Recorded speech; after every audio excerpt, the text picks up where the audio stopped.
Hey there folks, this is GreenyXI, welcome you right back to Let's Play Higurashi. This is episode 211. In the last episode, everyone finally made it back to the Sonzaki group office, or made it there. So Rika's here, and the rest of the group we were trying to get here, along with Une. So, let's get cracking.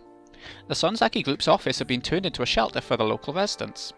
We could see the townsfolk lying down here and there, huddled under blankets. You could say that the Sonzaki group is the region, after all.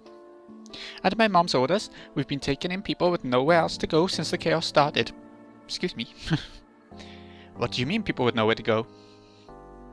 She means people just like Une-chan, those that came here for work or visited for pleasure. There are a lot of people from outside of Okinawa that got caught up in this mess.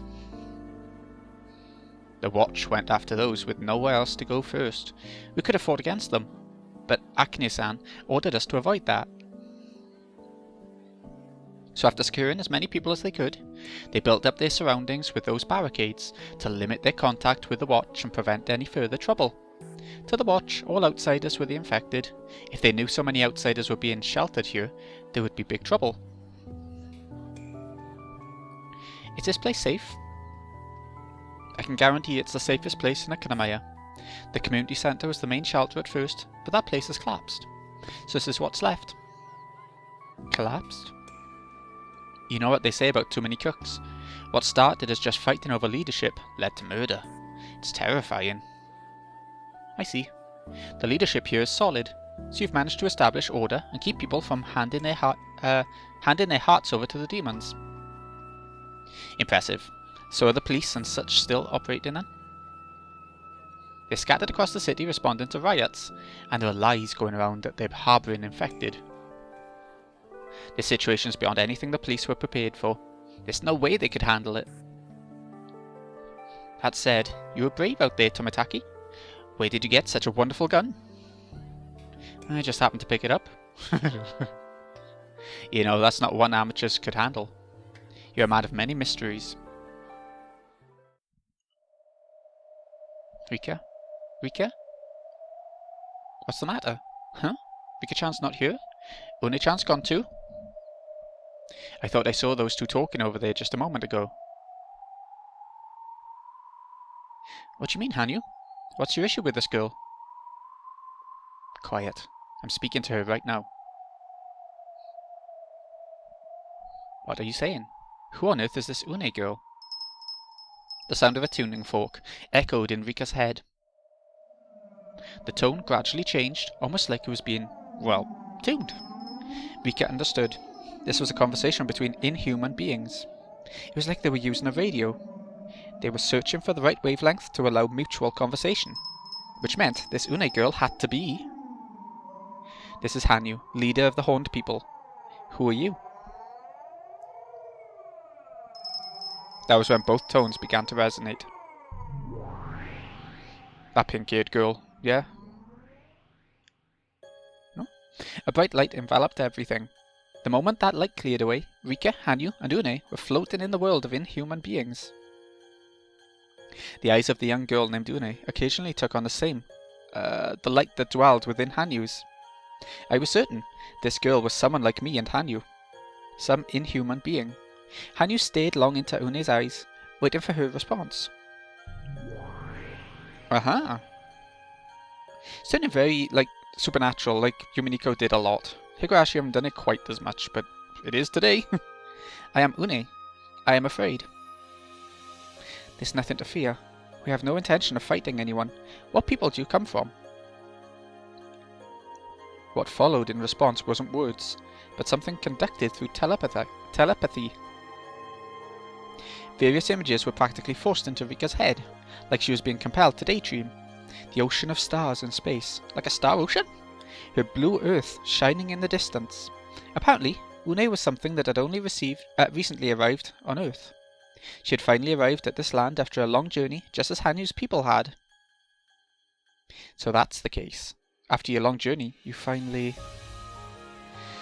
I was frozen in that pitch-black ocean, and I finally reached this land.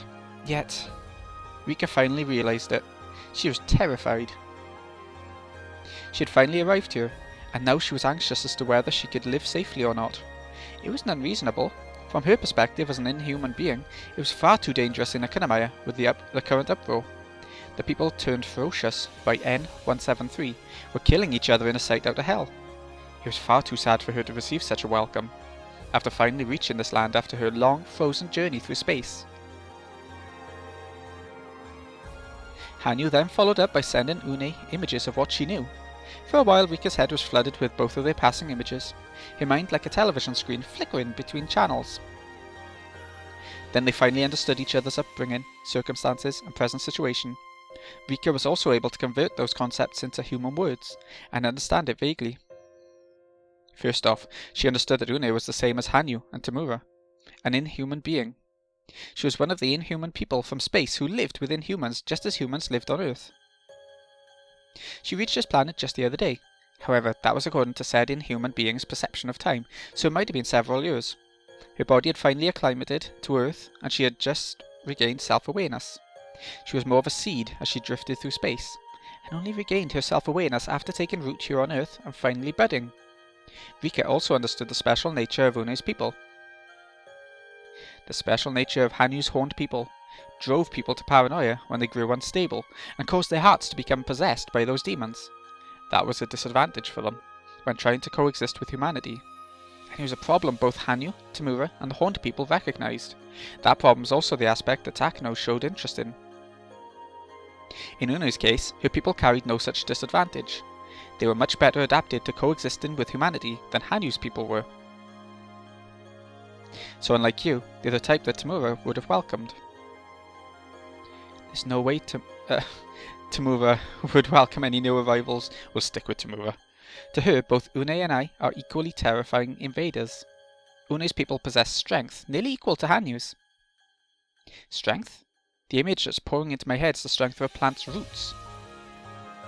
Fragile flowers that bloom beautifully in a flower garden will sometimes be overtaken by wildflowers with powerful roots. It's that same strength. In Hanyu's world, their peoples were better described with the concept of plants than animals. Yes, even in the world of plants, there was survival of the fittest. Hanyu and Une had very strong power to survive. Their peoples were hardy species with strong roots. So what about Tamura's people? The ones that view you as an enemy? Here people are much weaker than mine. However, that's no one's fault, nor is it fate. It's just the special nature we were born with. To these inhuman beings, the earth was a big flower bed. They were all trying to sow their seeds, and allow their species to flourish. In the past, Tamura's people were the only flowers blooming in the flower bed of Earth. Then Hanyu's species showed up, and with their strong reproductive ability, they quickly dried up Tamura's people and increased their population. So of course, from Tamura's perspective, they were invaders. On top of that, Hanyu's species posed the risk of destroying the flower bed if they grew unstable. Nothing could survive if the flower bed was destroyed. So that's why Hanyu's people agreed to confine themselves to Hinamizawa, the flower bed best suited for them, until they were able to gain the power to coexist with their flower bed. Yet now, this Une, a species with the same amount of strength, has once again entered the flower bed. Fortunately, Une's people will not harm the flower bed. However, they possess the strength to easily wipe out Tamura's people. We have no such intentions. We just want a little bit of land for ourselves. I understand how you feel. I support you in this as well, as one who has also crossed the ocean of stars. In that case, she's just arrived at the worst possible time. It's hard to imagine Tamura welcoming another species, with Hanyu's people running rampant like they are now. I'm scared. We simply want to bloom quietly, in peace. I see now. I was saying about the commas before, wasn't I? And it seems to be her people's sort of dialect. It seems to be that, trying to convey a different dialect. Is there no land beyond Tamura's reach? Nearly all the land of Japan belongs to Tamura's people. Even if she were to leave Japan, there are other peoples living in those lands too. So the Earth is like a full apartment complex with no vacancies. But I believe Tamura's people are claiming too much. We must respect those who lived here before us, but they should share the land. Tamura's a bully for monopolizing it. Oh. Why don't you just go all Sengoku era and compete for the land?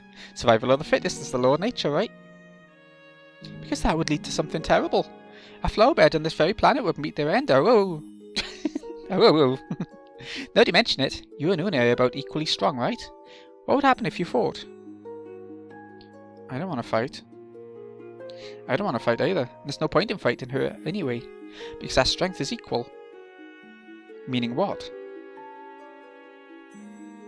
In our case, the flower bed would go to the fastest one. Oh. I don't want to fight. So you're saying that the people of Hinamizawa can't be infected by Une, right? That's right. And likewise, the humans with Une's parasite can't come down with Hinamizawa syndrome. That would be correct. I think I might have figured out how to identify aliens. Anyway, something's nagging at me. This means... Hanyu, what were we doing again? Oh? Did you hit your head on tofu or something? On tofu? We can't allow Takano to run wild, right? She's trying to spread N173 throughout the world. So our goal is to stop that, right? Yes, it is. But what about it? You're an idiot. A huge idiot. I can't believe it. It's two birds with one stone. I don't really understand. You. We just need to forget about Tamura and help this girl live freely on our planet. I mean, the humans possessed by Tamura's people can be taken over by Une, right? And the people Une's taken over can't be taken over by your people. The pair of stupid aliens both tilted their heads in confusion. It makes sense. Now all the pieces are in place. I know the identity of Takano's devil. This is all we have to do. So we just need to get Une into the people of Japan faster than Takano. Once we do that, no one will become infected, even if Takano spreads N173 everywhere. I would feel kind of bad about clearing Tamura's people out. So why don't we stick to just the prefecture so we can block Takano in? There's 47 different prefectures, so Tamura can spare at least one. Once we've surrounded Takano with Une, she won't be able to spread the infection any further. We'll seal off the spread of N173 and be able to prevent further damage. Now I get it. That development would prove fatal from Takano's perspective. Une has to be the true identity of the devil she spoke to Tomitaki about. That's the only thing that makes sense. Une and N173 are evenly matched. They can't beat each other. If we infect people with Une before they get N173, then we'll ruin all of Takano's plans. So there you have it. Oh, that's an incredible idea, Rika. I kind of understand. Maybe. This is an incredibly good idea. Une will get to live on our planet. We'll be able to prevent any more tragedy. Plus, we'll drive Tamura out of this prefecture, so it's two birds with one stone. If Une occupies the entire prefecture, then Tamura's people will be driven out of here. That would mean we'd never see Tamura again, unless we left the prefecture. We wouldn't have to listen to her complaints. I just noticed the red on the planet down below. Was that always in the picture? Ah, no, it's growing now. I see. For the first time in 1,000 years, we could strike a blow against the god who claimed all of Japan for herself and nagged us any time we set even a foot upon her land.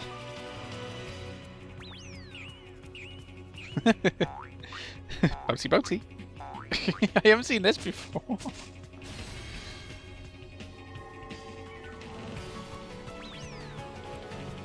Hanyu was dancing with joy. She must be thoroughly at odds with Tamura. Well, with such an arrogant attitude and condescending posturing, even Rika wanted to strike her after only meeting her once. What should I do? There's nothing we can do about Akanamaya. After all, this city's already infected with N173, so you can't infect the people here, right? That's right. In that case, what should we do? Well, according to Tomitaki, all means of transit out of the city had been cut off to prevent the spread of infection. In other words, we couldn't get Une out of N173's infected region. We'd have to escape the city before Takano does, and spread Une's people. We should probably talk to Tomitaki and gain his support. Since Tomitaki knows about the parasitic neurovirus, he should understand our situation too. Even if he does reject the idea of spreading Une, the information could lead to the discovery of a new treatment or even a vaccine. We could call Tomitaki over and explain the situation. Of course, gaining his understanding took until dawn. Yet even so, he ultimately understood. Interesting. Alright. We'll have to leave the decision up to Tokyo, but her existence it's a huge deal. If Une-chan's willing to cooperate, then we can prepare comfortable accommodation for her as well. I wouldn't be opposed to being comfortable. Tomitaki's an understanding man. I'm sure he'll treat you well, Une. I'm happy. The end of this tragedy is finally in our sights. Well, we can't claim that until we get Une outside of the city. But it's at least one problem solved, I suppose. The Sonsaki Group office was the safest and most tightly guarded place in Akanamaya. It had food, resources, weapons, everything. They had Tomataki's understanding and cooperation. They had Une's cooperation as well. In terms of chess, they were now a few moves away from checkmate. It was the perfect time for their opponent to give up. Unless the Joker, Takano, caused some kind of uproar. She's the wild card. Plus, this had obnoxious Tamura. Tamura whatever. She's not likely to welcome what we're trying to do now. That was when they heard the ringing of a tuning fork, and bright white light enveloped both Rika and Hanyu. Is she coming? She's here. Yep. Tamura.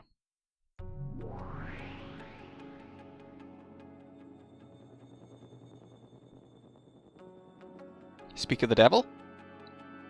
How dare you, leader of the horned people? Truly, you have been plotting to taint our land with your filthy shoes. We'll welcome our new friend Une, yet that does not mean we will steal all of your land. Be quiet, tainted one. Know that we shall not permit your conspiracy to corrupt our land. Listen, this is villain, Takano, and she's plotting to spread what you call the horned people to all of Japan. No, the entire world. If she does, then your people will be exterminated. Getting angry at us isn't going to prevent that from happening. If you're willing to cede a bit of land to Une, then Une's people can live on this planet, and you won't lose any more land. And you won't have to see your face ever again either, and this can all be settled quietly between you three. Be quiet, child of man. Know that you are not permitted to use your tainted words. Ow. Stop using that headache power. She has always been stubborn, and refuses to listen. Nothing you say will ever get through to her. You are the one who never listens. You tainted people, you horned people. My anger is not abated, even after 1,000 years. I could say the same to you. I haven't lost any of my anger either, for all of your harassment. I didn't know what kind of history those two shared, but if they held on to their grudges for a millennium, then the cause of their antagonism ran deep. Apparently their history really isn't something humans, who only live for around a century, could moderate. Well, that's just how gods are. Humans worship them all on their own, and yet the gods themselves are more human than humans. There are plenty of myths in every country about gods arguing and fighting with each other. I don't care about the fight between you two. Tamura, no, whatever. If you don't want to listen, that's fine. This is the only way to stop the tragedy happening in the human world. You won't understand anything I said anyway, foolish priestess of the horned people. Know that I have no intentions of exchanging words with a tainted priestess either. You're a god, okay? But he really ticked me off. Maybe we shouldn't stop at one prefecture and just take Toyama and Gifu while we're at it too. I'll not allow it. Know that I shall not allow you to corrupt the land of my people once more. There was the sound of glass shattering, followed by an angry, bellowing roar. What happened? Considering the timing, it was obvious Tamura had done something. Yet Tamura was an inhuman being like Hanyu. She shouldn't be able to interfere with the world of man directly. Takano-san? Uh-oh. Hello, Juru-san. I had faith you and I would meet again. I didn't think she'd come this quick. Takano had broken through the window and flew into the office. The whole spectacle was as flashy as a scene from a movie, and the men were all taken aback. Of course, even Tomataki couldn't avoid being dumbstruck. She was always unpredictable. That was only in personality. She never had the physical ability to accomplish something like that. The men of the Sonsaki group understood she was hostile from the aggressive smile on her face. Yet unlike with the rioters, they were unsure of how to respond. Meanwhile, Takano was different. She understood exactly what she needed to be doing. Tomataki soon understood too. Her target was Une. If we spread Une's infection throughout Japan first, then N173 will become useless. There won't be anything Takano can do then. So is Takano the other god's Tamari, whatever her name is, her puppet sort of thing, to compete with ours? To compete with Rika. But since she knew that from the start, she's targeting Une. Trying to uncover where she was hiding out in Akanamaya was inefficient, but once the Sonsaki group started sheltering people, Takano realised something. She just had to wait here, and Une would come to her. I only have business with that girl Une. Could you bring her out for me, by chance? I don't know what you're talking about. You don't need to play dumb. I've been watching you this whole time after all. I won't let you. We're going to contact Tokyo. Pardon me for interrupting. Welcome to the Sonzaki Group's office, Mayo-san. My, quite the procession. Shion appeared with an array of tough men in tow. It went without explanation that Takano was an uninvited guest. You're a tough woman, but I think you've gone too far now. I think you're about to understand just how strong I am. I love it when the game does this. When it does those little slots of one character's eyes kind of thing. Takano grabbed one head each in both her right and left hands, slamming them against the opposite walls. Where did such monstrous strength come from in that slender frame? No, even someone huge couldn't have produced such strength. The physics of it were all wrong. Even if her slender frame did house monstrous strength, she couldn't have picked those big men up and thrown them so easily from that particular stance. Shion, Kasai, and the other men watched in shock, and all they could do was stare at Takano's otherworldly power. Shion-chan, if you don't pay attention, then your head will get splattered everywhere. Hey! Shion's dumbstruck eyes met Takano's, and for once she cringed with fear. I couldn't blame her. When a human witnesses something beyond their understanding, they're completely unable to act until they can explain it. Takano's arms looked like huge bear paws to her, and before she could blink, those arms were swinging ferociously towards Shion. Look out! As Kasai shoved Shion out of the way, he grabbed Takano's swinging arm, and used her own force to capture her arm behind her and shove her body onto the floor. My. What a frightening person. Where on earth did you obtain such strength? Kasai, way to go! He got a good lock on her joints and pressed her into the ground. No matter how much strength she had, she shouldn't be able to struggle any longer. Takano wriggled in an effort to escape, but she just looked like a pathetic bug pinned on its back. You should cease your futile resistance. Kasai's a scary man, so if you struggle too much, he might break your arm. I won't do it unless it's necessary. But I'm no gentleman, so forgive me if it comes to that. My, oh no, I really can't move. With her joints locked so securely, it should hurt enough for her face to twist in pain. Yet Takano remained collected and seemed amused at her inability to move. Is this the full extent of the power you're granting me? It's not, is it? I thought so. I thought it was something to do with her.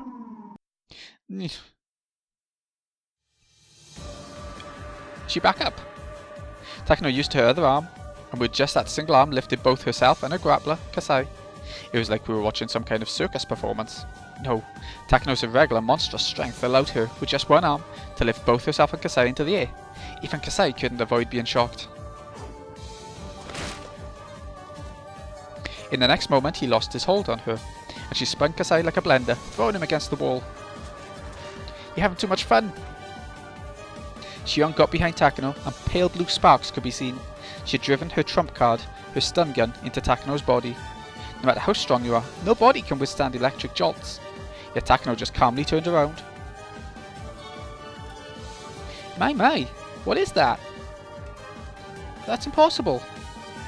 To think a mere child would do such a thing to the priestess of a god. What a bad girl. Takano's hand seized hold of Shion's face. Shion groaned and fought back, and we heard her skull grating, her resistance like a baby's against Takano's vice-like strength. Hehe, this is your punishment, okay? The next moment, Shion's body was splayed out against the wall. For Shion, it was no different than her body being slammed into the ground. It felt just like she had been thrown out of the second story and slammed onto the hard concrete ground. Then her body slid down and crumpled onto the floor with a groan. Yet Takano was about to walk towards Shion again, looking for something else from her. Stop this now, Takano-san. I don't want to shoot you. Oh my, Jiro-san. That's a very interesting idea. I'm very curious to find out if a human weapon can injure me now. Takano gazed at Tomatake's submachine gun with amusement. It didn't seem to be the uniquely Japanese scorn of assuming it was just a model gun either. She was truly smiling, keenly curious as to what would happen if she were shot by it. Tomatake failed to understand that too. Right now, Takano had to be gifted with some form of supernatural power. You made Takano your priestess, Tamura. How could you be such a fool? Be quiet. No, I shall not listen to you. I shall punish all peoples who dare to taint our sacred land. Know that your hindrance is useless. Prepare yourself, Une. I haven't done anything. Insolence. Know that all your corruption lies bare before my eyes. It was never my intention to. She said the same thing when I arrived here and tormented me badly. She's just a bully. Tamura, whatever. I held no grudge against you. I personally dislike your priestess. So sorry, but if you're choosing right, then we're choosing left. Priestess of mine, the devil Une stands here. Now's the moment to slay her. So that's where you are, Uni-chan. Takano looked at the wall. She could see Une's figure through it. Une also noticed she was being stared at and shuddered. Run! We can't stop her. Once Takano checked her right fist, she slowly pressed it into the wall.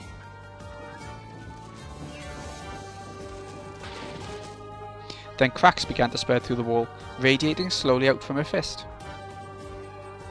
What's happening? Tomotaki-san said run, so run! Une-chan, hurry, this way! Run! Aye. I need a bit of a drink. The cracks in the wall spread even deeper before their eyes, and they could hear the ground quaking. There was no room left for doubts. Takano was planning to smash right through the wall. Why does Tamura's priestess have such incredible power when your priestess gets nothing? Rika, don't say that. If you say that, it's over. Oh, oh, oh, oh!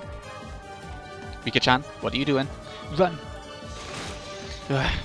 Such a simple wall couldn't stop Takano. No, the priestess of Tamura. She smashed through the wall as easily as crushing a sandcastle. I found you, Uni-chan. Hi.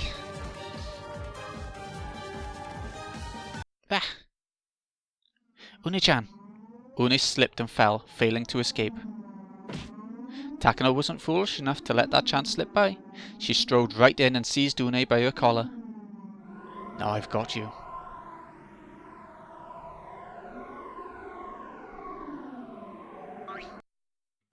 Sorry, it was a pretty misfortunate girl, Satoko-chan.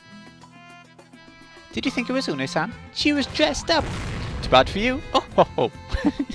While she had kept her composure with the gun pointed at her, Takano's mind went blank for a moment after that. After Rika shared Une's secret with them, they prepared the ultimate trap to protect her. They had Satoko, who was close to her height, change into her clothes and take her place.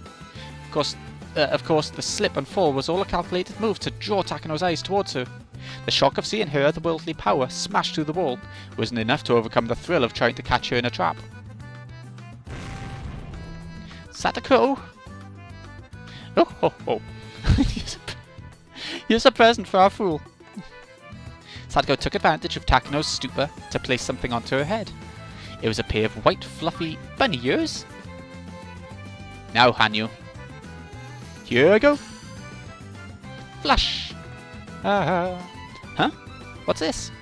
Bunny ears? Is this Ocarina of Time? Ho! Huh? Hanyu had used her inhuman powers to interfere with Tamura's own power for a moment, creating a break in the protection Takano received as her priestess. Of course, since Tamura was very powerful due to ruling over vast regions of land, Hanyu could only break her power for a moment. However, that moment was plenty. Taking you home!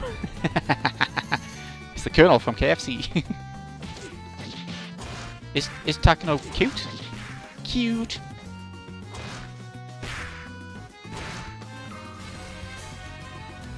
They're having fun. Rena's heavy blow was concentrated on Takano's face, and Kaiichi swept her feet in the opposite direction. Takano's body spun in the air, and then slammed face down onto the mountain of rubble she'd created herself. If she had Tamura's protection, then Rena's attack would have been little more than the toying of a house cat. But in that one moment, she'd reverted to the ordinary Takano, which meant that it was a finishing blow. Takano suffered a concussion and passed out. Why did she suddenly not have the power? Okay. What's going on? Is Rena-san really human? I'm surprised.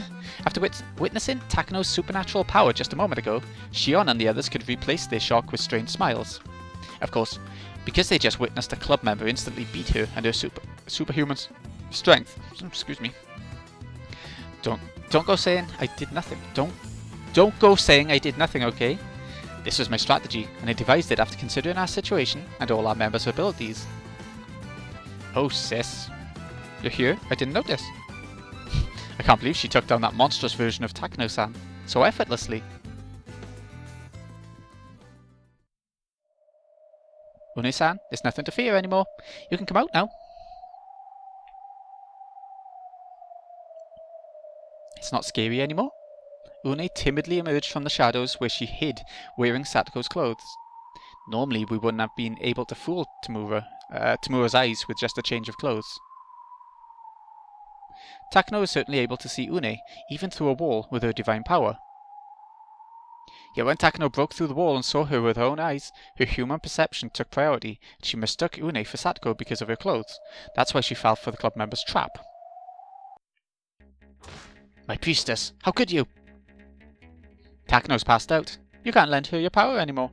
It's amusing that the Japanese word for passing out is written as losing God. Tamura may have been granting Takano powerful strength as her priestess, but she couldn't give her anything while she was unconscious. It's unfortunate for you. This wasn't our first or second time dealing with Takano. This happened because you underestimated the power of my priestess. Now, Tamura, you should be silent for a while. Flash! Hanyu, flash! Nah. Hanyu made scissor symbols with both her hands and placed them near her horns, causing a bright light to rush forth and banish the sight of Tamura. Apparently, erasing the image of Tamura didn't mean defeating her though, but I'm still grateful we won't have to see that annoying face for a while. Tamura let out a scream and a pose like a defeated Sentai villain before disappearing. Yay! Now, let's get Takano-san all tied up while we can. She was incredibly strong too. We need to bind her with chains. Whips and chains. I felt sorry for her. Ooh, priestess defeated. Defeat a priestess and save another god. Ooh, happy days. Takano was just a frail woman without Tamura's power, but her bonds were ridiculously secure. Well, that settles that. Is everything settled for us? It is. That mean old nuisance Tamura is gone now. Tomitaki will take care of the rest. Isn't that right? Is that true, Mion-chan? Amazing! You have everything here. Well, there's nothing we Sonzakis can't get a hold of. What's going on? Apparently there's a powerful radio here. Sounds like Tomitaki-san couldn't use it to make contact with the outside. It was the Sonzaki's illegally modified radio. According to Tomitaki, it could send signals out without being affected by the radio interference. I'll test it to see if I can contact Tokyo. Une-chan might be the saviour we need after all. In order to use the neuroparasite as a weapon, it was essential to have a vaccine for it. So the strength of Une's roots would prove a powerful vaccine against the infection of N173, and most other viruses like it. Tokyo would definitely be interested in that. You incredible Tomitaki-san. You can do anything. Well, I just studied it a bit as a hobby. That's the end of our grand adventure, I suppose. Is this going to be the end? It can't be. There's plenty of... well, plenty of achievements left. I hope so. I'm already exhausted. I can leave this town now? Yes, you can get out. Well, you'll probably be held prisoner for a while though. But they can't do anything without your cooperation. So you'll be treated well, I think. Une, welcome to Earth. Let's both bloom together here on this planet. With Tamura as well, of course. I'm so happy. Thank you, Hanyu. That can't be the end. Something's coming. Something. I know they got rid of the big baddie. I don't know. I can't tell what's coming, but... Okay, but we're going to end it off there. So, this has been Greeny XI. Hope you've enjoyed. Thank you so much for watching. I'll see you again in a wee bit when we... I'm not sure which one it is. Oh, whatever, that one. Nope, 535. 530. Both 5. Oh, it's going to be in a... Whatever, that one will do. Yeah, so see you again when we see what happens now we've defeated the big baddie. Thanks again for watching, folks. See you again in a bit.